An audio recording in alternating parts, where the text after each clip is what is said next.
Hey, what's up, guys? It's me again, and today we're going to be talking about Kyle Rittenhouse. I haven't really touched base on Kyle Rittenhouse.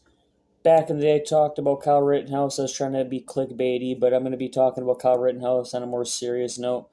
I guess Kyle Rittenhouse is advocating for everybody to carry guns at protests. I'm going to make this simple.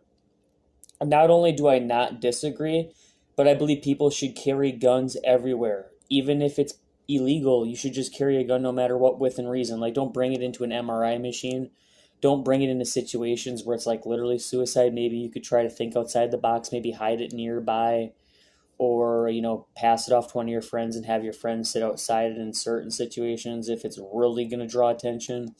But yeah, definitely, if you feel like you're in danger, by all means, you should always carry a gun no matter what, even if it's against the law. I beat gun charges before. Just carry the gun, defend yourself, don't play around.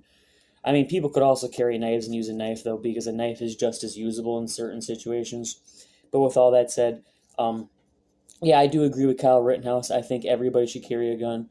But this is kind of following this like ICE protest nonsense, and I want to talk about how this all correlates to that kind of stuff because Alex Preti, 37, he's a Democrat nurse, who lawfully had a gun, and that's all I care about. He technically had the CCW. I don't believe in CCW at all. I'm not a CCW supporter. I don't believe in that type of rules.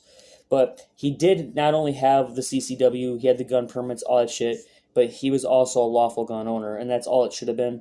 And the gun stayed in his holster the same, like the whole time. And I think old school, to whereas like people can fight with their hands, people can, and even if there was a gun in his hand or anything, I mean, it's all it was a 9mm. A person could be shot by a 9mm and not die.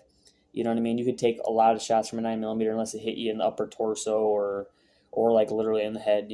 So I really think those police were murderers in this case situation, which is I really think people should stay defended because people need to stay defended against corrupt law enforcement and criminal law enforcement. I've been the victim of of um like a police battery and excessive use of force from the police before, so I know for a fact that people should be thinking a little bit more intelligently. But one thing I was thinking is people could hide their guns nearby or something and retreat to go get them, kind of like Native Americans. You don't got to be walking around like the British with your rifle in certain situations. It's like hiding your tomahawk in a stump kind of thing. But yeah, people should definitely be bringing guns to protests. People should always be carrying guns in situations where there's civil unrest. The only thing I would like to say is keep your guns in your holsters. Try not to make yourself look bad. Record everything. And remember, the police murdered Alex Preti. Like, rate, comment, and subscribe. And thanks for watching. Peace out, guys. Fuck ICE.